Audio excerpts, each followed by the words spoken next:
당뇨 치료의 골든타임을 반드시 사수하라. 이 골든타임 하면 이제 저는 얼핏 생각하기에 급성, 심근경색, 뇌졸중 이런 데 쓰이는 말인 줄 알았는데 만성질환인 당뇨에도 골든타임이 있나 봐요? 그렇죠. 이 만성질환인 당뇨에도 골든타임이 있는데요. 우리가 당뇨병에 걸리면 강을 건너갔다고 그러거든요. 다시 돌아오기 힘들다고 하지만 당뇨 전 단계인 경우에는 다시 우리가 정상 혈당으로 만들 수가 있습니다. 네. 환자들 보면은 이제 진료실에 와서 하시는 말씀이 가급적이면 약을 안 먹고 가급적이면 인슐린 안 먹고 자꾸 치료를 갖다가 지연시키거나 주저하는 경향이 많은데요. 실제적으로 이 적당한 시기에 왜 우리 쇠도 뜨거울 때 치란 말이 있지 않습니까? 이 타이밍이 중요하거든요. 그때 잘 치료를 하면 정상혈당으로 또 그 시기에 잘 예방을 하면 예를 들면 당뇨 전 단계 같은 경우는 우리가 5년 있으면 20에서 30%는 당뇨병으로 전환이 되는데요. 우리가 이제 당뇨 전 단계에서 치료를 잘하면 50%는 정상혈당으로 구제될 수가 있는 거죠.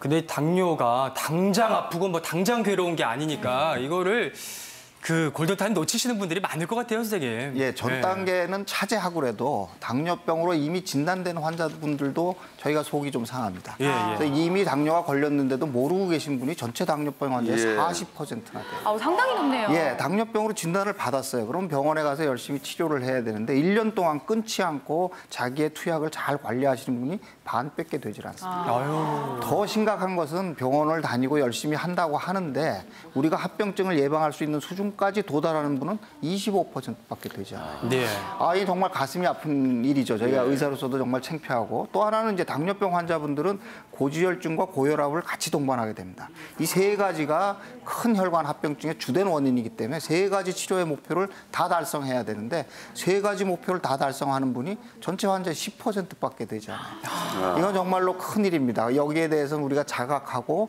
대책을 세워야 되는 그런 부분입니다.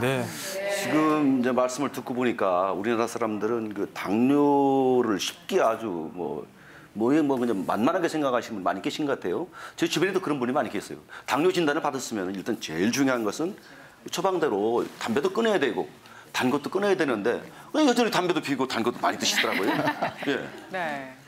그래서 저희가 이제 한번 환자들한테 꼭 부탁드리고 싶은 것은 좀 저희가 보면 막연하게 해요.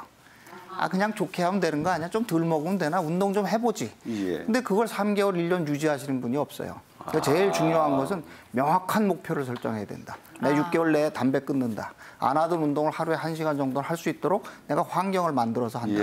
혈당은 어느 정도 재고 당화혈색소를 언제까지 내 정상화시키겠다 하는 아주 명백한 목표를 세워놓고 그거를 달성하기 위해서 내 습관을 하나씩 바꿔가는 굉장히 큰 노력이 있어야 됩니다. 담배 하나 끊는 게 얼마나 어려우신지 여러분 다 아시죠? 당뇨병을 잘 관리하기 위해서는 습관 5개에서 10개를 고쳐야 됩니다. 그러니까 굉장히 어려운 것이니 주변의 도움을 받아서 명확한 목표를 설정해서 잘 하시는 것이 중요하겠습니다.